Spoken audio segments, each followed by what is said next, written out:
আসসালামু আলাইকুম। আজকে নিয়ে এসেছি ভিন্ন স্বাদের একটি টক ঝাল ভর্তার রেসিপি। আমরা কিন্তু প্রতিদিন যে আলু, বেগুন, টমেটো, শুটকি ভর্তা খাই সেটা থেকে বেরিয়ে এসে নতুন কিছু অবশ্যই ট্রাই করতে পারি। আর আমার মতো যারা ভর্তা লাভার আছেন তাদের জন্য তো এই রেসিপি আজকে প্রায় স্বর্গের সমান। তো আমি এখানে আজকে নিয়েছি ফুলকপির ডাঁটা। আমি জানি আমাদের অনেক ফ্যামিলি ফুলকপির একটি অংশ রান্না করে বাকি অংশ ফেলে দেয়। অনেকে হয়তো সবজি রান্না করে, অনেকে খেতে ভালো লাগে না, জিনিসটা এনজয় করে না। তো এখানে আমি ফুলকপির ডাঁটা ছোট করে কেটে পরিমাণ মতো কাঁচামরিচ নিয়ে ৫-৬ কোয়ার মতো রসুন নিয়ে ভালো করে সেদ্ধ করে নিয়েছি। আপনার যদি রসুনের ফ্লেভার বেশি ভালো না লাগে আপনি ৩ থেকে ৪ কোয়ার মতো নিয়ে নিতে পারেন। এরপর আমি বাটনায় ভালো করে মিহি করে জিনিসটা বেটে নেব।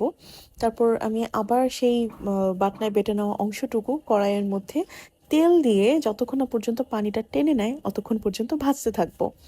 তারপর ভাজতে ভাজতে একটা সময় এসে যখন পুরাটা মিশ্রণ এরকম একদম দলা পেকে যাবে, এই সময়টা আমি হ্যান্ড ব্লেন্ডারে করে আমি পুরাটা মিশ্রণ বেটে নিব, যাতে করে একদম মিহি হয়। আমার কাছে মনে হয় ভর্তা যত মিহি হবে তত খেতে ভালো লাগবে।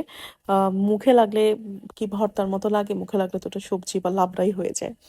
তো যাই হোক, এরপর আমি এখানে বেটে নেওয়া অংশটুকু আবার কড়াইয়ে দিয়ে দিয়েছি। আমি দিচ্ছি এখানে কাসুন্দি। আপনার কাছে সরিষা বাটা থাকলে আপনি সরিষা বাটা ইউজ করতে পারেন। আপনার কাছে পোস্ত পোস্ত বাটা থাকলে অথবা আপনি নারিকেল কোড়া দিতে পারেন, এটা যার যার পছন্দের ব্যাপার। অথবা আপনি কিছু নাও ইউজ করতে পারেন, দিলে ডিফারেন্ট একটা স্বাদ আসবে আর কি। তারপর হালুয়ার মতো কন্টিনিউয়াসলি আমি নাড়তে থাকবো যতক্ষণ না পর্যন্ত তেল উপরের দিকে উঠে আসবে। আর এখানে আমি নিয়েছিলাম হচ্ছে 1/2 কাপের মতো তেল। বেশি একটা তেল আমি দেইনি, কারণ আমি একবারই তেল দিয়েছি। এরপর আমি কিছু শুকনো মরিচ টেলে নিয়েছি। আপনি ঝাল যদি না খান পরে আর শুকনো মরিচ নাও ইউজ করতে পারেন, কিন্তু ঝাল ঝাল ভর্তা না হলে কি চলে বলেন। এরপর আমি আবার কাঁচামরিচ, সরি শুকনো মরিচ, পেঁয়াজ, ধনিয়া পাতা একসাথে আমি ভালো করে মেখে নেব।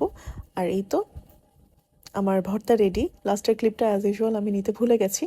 লাস্টে জাস্ট ওই ভর্তা সবগুলো একসাথে আমি মেখে নিয়েছি, এক্সট্রা কোনো তেল দিইনি। আর খেতে এত মুখরোচক হয়েছে, বালা চাউয়ের সাথে এটার কোনো জবাবই নাই।